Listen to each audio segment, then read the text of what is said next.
हातात पैसा टिकत नसेल तर करा हे उपाय.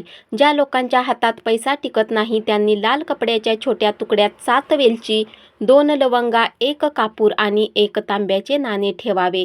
एक गाठ बांधून ही पोटली तयार करावी आणि ती तुमच्या पर्समध्ये ठेवावी. त्याचा परिणाम तुम्हाला लवकरच लाभेल. ही नशिबाची पोटली दुकानाच्या तिजोरीत किंवा घरात ठेवणे देखील फायदेशीर ठरते. जर हातात पैसा टिकत नसेल तर गोमती चक्र पर्समध्ये ठेवावे. हे देवी लक्ष्मी आणि भगवान विष्णू यांच्याशी संबंधित आहे. यामुळे देवी देवतांचा आशीर्वाद प्राप्त होतो. अक्षय तृतीया आणि धनत्रयोदशीच्या दिवशी घरी आणणे देखील फायदेशीर मानले जाते. शुभ मुहूर्त पाहून हा उपाय गुरुवारी आणि शुक्रवारी देखील करू शकता. तसेच श्रीयंत्र हे धनाची उपपत्नी देवी लक्ष्मीचे प्रतीक आहे.